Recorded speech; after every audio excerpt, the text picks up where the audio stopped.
Good morning, Malcolm Nance. Hello. Good morning. Greetings from Kyiv, Ukraine. I posted all of the pictures from your big welcome home party at my house last week, and people are still. So we're so excited to see you and celebrate you. I have to say, you are everybody's hero. There were some actually great photos in there. That one you took of Frangela, Yeah. that was a great photo. And, Jill singing and everything, Jill Sobel singing. Oh, man. Yeah. That was a great party. We'll have to do it again real soon, I hope. Well, you have to come home safe again, and we will do it again. On a weeknight. I will have a party On a every time weeknight, you come yeah. home safe. On a weekend night. Before 7 p.m. Yes. All right. Oh, and Lily Tomlin and Jane Wagner wanted to. They're like, we didn't want to send something for Malcolm Nance. They got the date wrong. I'm like, he's already back in Ukraine, so, they will be at the next welcome home party. How's that? Okay, next party. Yeah.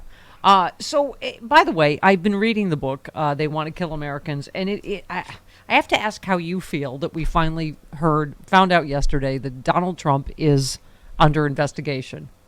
Well, that's just utterly amazing. I really didn't see the news until this morning. I think on Twitter it was about 9 hours after it had been released.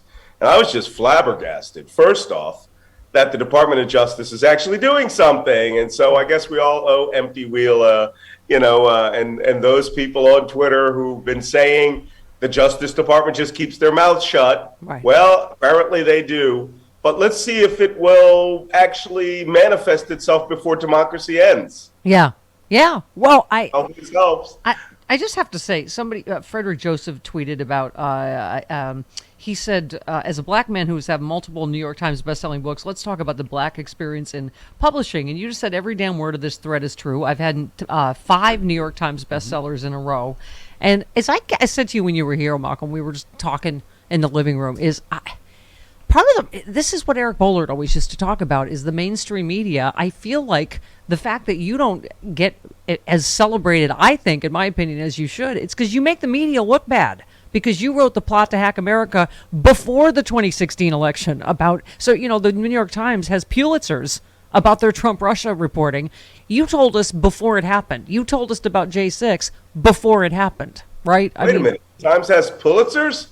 I didn't know that. Anybody wants to nominate me for a Pulitzer, this September is the time period. Yes. The funny thing is, no, I don't think it's so much about the media, but I've learned quite a bit about the media, and that's why that guy's thread really got to me. And it was based on a Joyce Carol Oates comment that publishers couldn't give, if you're a white male, you couldn't get a publishing deal to save your life or something along that lines.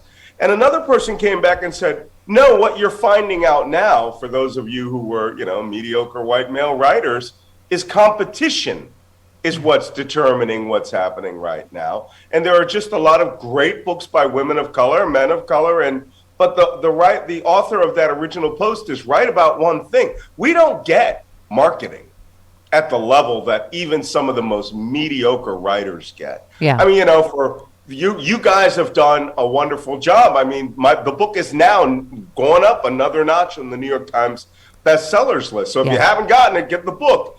But I'm not so concerned about that, or the fact that I've never had a puff piece done about me. There has never been hey, this is Malcolm Nance and this is where he came from story written about me.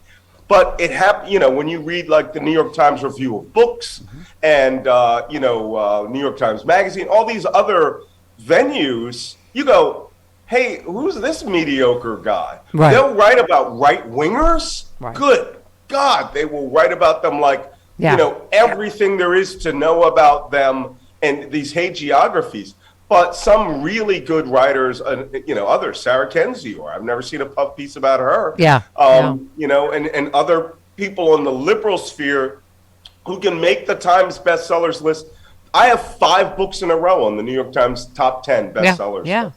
Well, and nothing, zero, not interested. But let's talk about, because you talk about in the book about how, we joke, we call you Nanstradamus and blah, blah, blah, but you were just saying it's not an accident. It's your 30 years of intelligence gathering of, how you analyze what you analyze, that you saw January 6th coming when, as you say, everybody else was singing Kumbaya. Like, oh, thank God Trump's gone. Oh, great. We're all going to, get along now.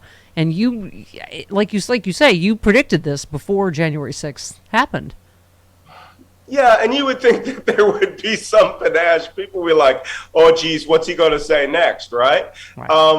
But like the whole thing about making predictions and not being believed is what the goddess, or what was it, the demigod Cassandra? Yeah. Right. Yeah. She would not be believed because the god Apollo gave her the gift of foresight and then condemned her to never being believed. So just call me Black Cassandra. Yes. I don't know what I've ever done to Apollo. Well, I can tell you what I've done to the Trump administration. Right. And they went after me hard in many places. They pulled me off air at one point on MSNBC to satisfy the Attorney General. Yeah. So, people who are out there who are telling the truth, who are writing these books, I didn't sit on anything for 2 years to get this written. Yeah. Who's our favorite science writer? Lori. They call her the Cassandra of COVID. But again. Oh, really? Yeah. Lori. Oh, who am I thinking? Oh my God, I'm blanking. But anyway, same thing. You're right. When they call you Cassandra, it's because people they hate you. They don't want to hear it. But she called exactly how bad COVID was going to be. Well, Lori Garrett. Sorry. This book is not a joke. Yeah. I chose that title to frighten you. Yeah. And I want to see that book sitting on bookshelves at number one. I don't have 100,000 copies being bought in 1 hour by a political action committee and then given out for 10 cents at a convention the way the Republicans do. Well, you people, your listeners are the ones who got this on the Times bestsellers list. But Malcolm, it's also number one. Yeah, it also goes to why it is so important that there is accountability for Donald Trump. That's what your whole book is about, this is an ongoing insurgency. And I'm thinking of you, this Matthew Bellinger, former Marine with neo-Nazi ideology, plotted with a group known as Rape Krieg to engineer a killing spree of non-white people as well as mass rapes of white women to increase white fertility. Federal prosecutors say while he was a Marine, he plotted for more serious crimes as part of a neo-Nazi group. The memo says he trained with airsoft guns in the woods of Long Island as part of a plot to attack the Zionist order of governments. This is everything you write about in your book, about all of these groups. And he would just be another 3 sentences in my book. There are at least 10 other guys like him that I've already illustrated in the book. But, there's a key part of this that you've all heard before. I've heard that before. That was in the Turner Diaries, the book that Timothy McVeigh used. These people are still using it as a template to mass murder blacks, whites, Jews, and having the day of the rope. But Rape Krieg, we had heard before. We actually heard it here in Ukraine, that the Russians were planning this rape warfare in order to, I think people like you have had a big effect on, which is fantastic because it passes it to the next generation, is David Hogg is one of the only people I've seen recently say what you just said in this book, connect all these mass shootings to Trump ideology. I feel like the media's too afraid to call it like that. These are GOP Trump talking points that inspired this massacre and that massacre and this one, right? And they're very obvious. I mean, the El Paso shooter was... Trump had just made the speech. This kid had to drive 12 hours to mass murder people. Yeah. Why did you notice he didn't stop in any other part of Texas? He didn't stop outside Dallas. He didn't go down to Austin. He drove to El Paso, where you could see Mexico from the car, and he assumed everybody in this Walmart was a Mexican. No, they were all Americans for the most part. Yeah. And he mass murdered Americans to make his point. All of these shooters are connected by ideology, by template, by their weapon system they choose, by their age. Look, if there's no one not doing this as a cadre of self-radical, if they were Muslims, we would say they were self-radicalized suiciders. Right? Suicide bombers. Yep. These are self-radicalized. The only difference is these guys don't commit suicide. They stay alive to propagate the message later, the way Anders Behring Breivik did it in Norway. Yeah. They're one and the same. Yeah.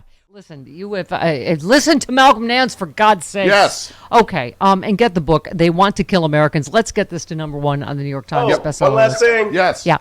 Don't forget, we need donations to tapestry.org, tapstri.org, to help us out here. We're launching for the Legion. to buy ambulances and non-lethal things for the International Legion. Yeah. And so, Malcolm Nance, we can come home. We can have another come home party, and I can woodgie your face because you were a lot furrier when you were here. I want a little shorn face. It's handsome. Okay. Love you. Stay safe. All right, love you All right. too. Bye-bye. 20 minutes after the hour is the sailor. Okay.